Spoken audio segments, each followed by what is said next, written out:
Take a little trip with me and hopefully you can see how the hood, suburbs, and Main Street are all connected. Enough respect, I mean, we network across the globe cause it's a global market in case you didn't know. And since we all about information flow, let me be the first one to welcome you to Tech Zone with Paul Amadeus Lane. Let's talk tech cause technology changing the game. It's all good in the hood, it's everywhere. Now let's get to the show cause we live on air, yeah. Yes, we are live on air here at the Tech Zone. I am Paul Amadeus Lane. You read the title right there, the Czar of Technology. Sean and I have a running joke about that. How many times I can say that without somebody getting a nasty tweet telling me not to do it again. But I think it's pretty cool, the Czar of Technology. But I'm so happy to have you on the show today. I have a very special guest. She's been on the show a number of times. I followed her for many years. She's a Wi-Fi expert, but I reached out to her because, you know, South by Southwest just completed.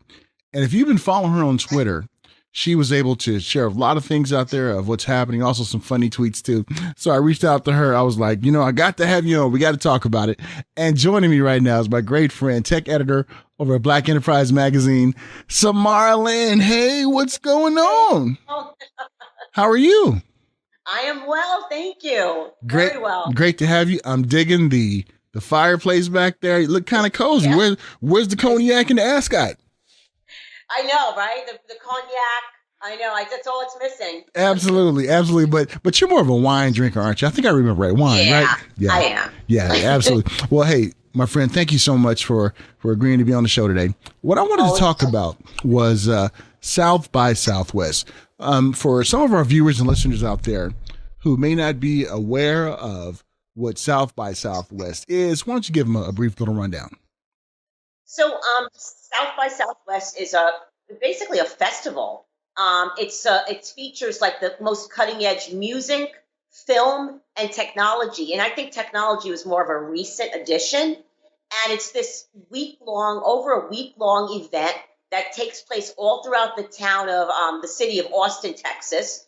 And they have film screenings, bands, and all of these tech companies, these startups that come and show their tech. It's really a phenomenal event.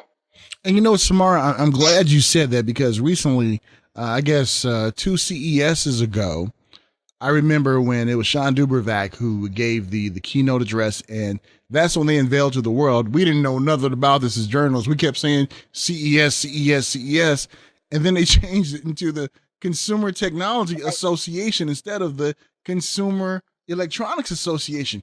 And we're starting to see this when it comes to entertainment, when it comes to technology. It's now starting to come together. Did you ever imagine in a million years that you would see, you know, how this marriage we're seeing with technology and basically any industry out there? It's amazing. It's like Silicon Valley is like the new Hollywood. And really, these tech CEOs and these startups, like these people that make startups, they're like becoming these new like celebrity rock stars. And, you know, because entertainment now is so converged with technology, it's really a natural progression. But yeah, you're right. Who would have imagined that like 15 years ago? Yeah, and it's really blowing me away because when I decided to shift my focus all the way to tech, you know, I thought I was leaving the morning show vibe with talking about everything, but it seems like now with technology and even yourself as a tech editor over there at Black Enterprise Magazine, we touch on every subject now. It's just not about, hey, let's get this great device, let's do this, but we're telling stories of ones out there who are in these startup companies, who are these CEOs, who are these minority tech giants, and we're living in pretty cool times, Samara. Oh, yeah. I think the adage is not every company is a tech company, but every business and company uses tech. So the coverage now, like you said, it's not just about gadgets and, you know, printers. It's about, you know, politics and social issues and everything. Everything converges with technology now. And when we look at South by Southwest, where were I saw some of the images of you were scared of this robot. You was like, hey, this thing right here. Tell us that story right there. When you saw this, what is it, autonomous being right there. Did it look like Sonny and say, I did not know the man? Did it do that? Well, there were two instances. There was this like 7-foot robot going out through the convention center, but rumor has it there was somebody inside. I'm not sure. But the Japan factory, which was an exhibit across the convention center that had the most cutting edge tech from Japan, they had two roboticists from Japan, two really renowned scientists who had actual autonomous humanoid robots, and they were having a discussion. And the one robot, I swear, Paul, looked just like the robot in iRobot, that Will Smith movie. Oh, yeah. And we actually have the video of it on blackenterprise.com, and I have it on YouTube, and it was really frightening. And that's what I was talking about. Did he say, I did not kill the man like Sonny did on iRobot? He might as well have. and you know, I think that's what we in the tech field, you know, we love technology. I mean, you are one of the coolest tech persons I know in tech. You remember in the movie White Chicks when Terry Crews was like, he looked at Marlon Wayans saying that's wifey because like she was just like down. When we look at you, when we look at you, Samara, you like wifey because you love tech, you love all this and everything. So you're one of the coolest people in tech. So when we look at where we're going in tech, what scares you the most about the tech that we're having? Well, I'll tell you, what scares me the most was actually a big highlight of many discussions at South by, and that was the continual advancement of artificial intelligence and machine learning. I went to a session hosted by a wonderful woman named Kate Crawford. She's a researcher. She works at Microsoft Research. And she gave a great discussion about how artificial intelligence can be used potentially to really oppress people and to sort of pigeonhole people into these little boxes. She gave an example, a more benign example was the example of a car insurance company. They might get all the data from Facebook, and they might look to see who uses a lot of exclamation points. And they might say, well, if you use a lot of exclamation points, that means you're more of a rash person who's likely to get into more car accidents. So we're going to charge these people more. But on the more sinister side, she was saying how dictators and totalitarian people, they can use artificial intelligence to justify oppressing people. And she gave an example of one startup that its technology is to pinpoint the faces of terrorists in airports. And that leads us to a very dangerous, slippery slope of justifiable racism using technology. So I think that's my biggest fear. So, Samara, what can we do? You know, what can we do in the tech industry, tech journalists, and what can the normal consumers out there and people in general around the world, what can we do to kind of combat this? Because it seems like we're living in a Minority Report movie / Total Recall, slash iRobot, slash It's a Wonderful Life, because we don't know what's going on. So what can we do? Well, I think the most immediate thing, and these were suggestions from this discussion I attended, the most immediate thing is to be aware of those terms of conditions when you sign up for any sort of service. Really know what they're doing with your data. And the second thing is women like Kate Crawford and a bunch of other researchers, men and women, they're really forming these coalitions to really make people aware about how artificial intelligence can be abused. And it's really important to follow these people on social media and to, read their works and their abstracts and their writing, because they're really sounding the alarm about how potentially dangerous artificial intelligence can be in the wrong hands. I mean, we've just seen a president who wants to have a database of Muslim people. That's scary. And I think the long range thing is that really our kids, they need to be educated in computer science. We have to become a very computer science literate country. I totally agree with you, especially when it comes to STEM education. Our kids and have to make sure that they're prepared for it.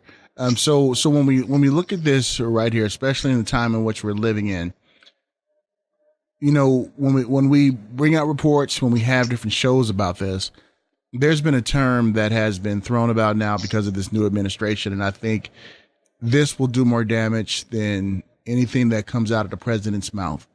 And that's when he said fake news. And and now people are skeptical of everything. Now, you and I and many people in the industry, in the game, we know what political satire is. We know when people are joking around, the Onion News and other things like that.